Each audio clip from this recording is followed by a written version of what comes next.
Inabot po ng gawad ang mga personalidad ng Net25 sa ginanap na Southeast Asian Premier Business Award 2023 kagabi. Bukod sa Net25, binigyan din ng gawad ang iba pang personalidad mula sa iba pang TV networks na nasa news and entertainment, maging ang nasa iba pang industriya dahil sa naging ambag ng kanilang propesyon na nakakatulong sa ating mga kababayan. Si Erlo Bringas magbabalita. Muling humakot ng gawad ang mga personalidad ng Net25 sa ginanap na Southeast Asian Premier Business Award 2023 ng La Visual Corporation. Kabilang sa nakatanggap ng gawad ay si Mata ng Agila sa tanghali at Mata ng Agila Weekend News Anchor at Radyo Agila host na si Wedge Kujamat bilang Best Male Broadcaster of the Year.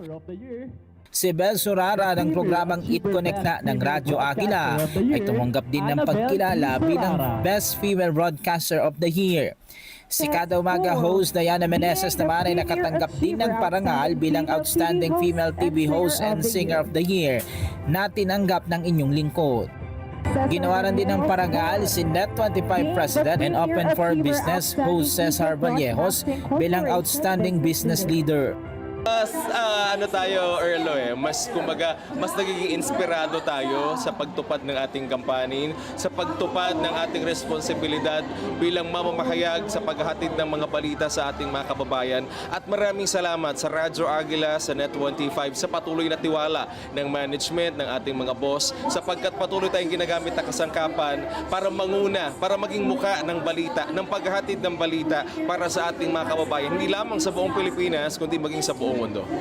Ako, marami kang abangan at patuloy niyong tutukan ang Mata ng Agila sa tanghali, Mata ng Agila Weekend, at syempre Kapitbahay sa Radyo Agila, at syempre Balita alas 4 sa Radyo Agila kapag Sabado, at syempre aking bagong programa Wedge a Minute tuwing Huwebes alas 8 ng gabi. Thank you so much for this recognition sa aming himpilan, sa amin ni Wedge, sa akin. Maraming salamat po. Isa po itong makapagdudulot ng lalo pang inspirasyon para tuparin ang aming gampanin sa aming pong network.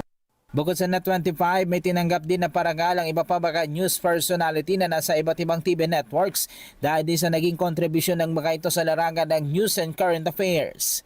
Ang mga nasa larangan din ng business industry maging sa public service ay kabilang din sa binigyan ng gawad ng nasabing award-giving organization. Ayon sa pamunuan ng Southeast Asian Premier Business Award, pinili na mga nasabing karapat-dapat na awardee dahil sa patuloy na ginagawa ng mga ito na inisyatibo na makatulong sa ating mga kababayan kundi sa buong bansa sa pamamagitan ng kanilang mga profesyon, katulad na lamang ng pagbibigay ng mga tamang balita at impormasyon na siyang pinakikinabangan ng maraming Pilipino. Ito po, napili po natin ang mga awardees through nominations.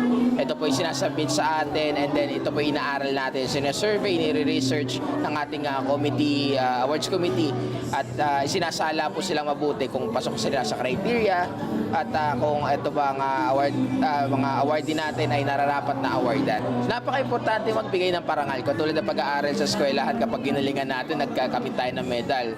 Alam niyo, ang Net25, isa sa mga nangungunang channel ngayon sa ating mga na-awardan from Net25, at karapat-dapat talaga dahil nakakita tayo ng talento na talagang kailangan ipagmalaki. Mensahe lang natin para sa ating mga kababayang Pilipino na tuloy-tuloy ang Net25, hindi ho titigil para maghatid ng mga totoo at mapagkakatiwala ang mga balita. Lalo sa panahon natin ngayon, laging nangunguna, laging pumapagaspas sapagkat maaasahan nyo kami sa paghahatid ng mga totoo, tapat, maaasahan, napapanahong mga balita.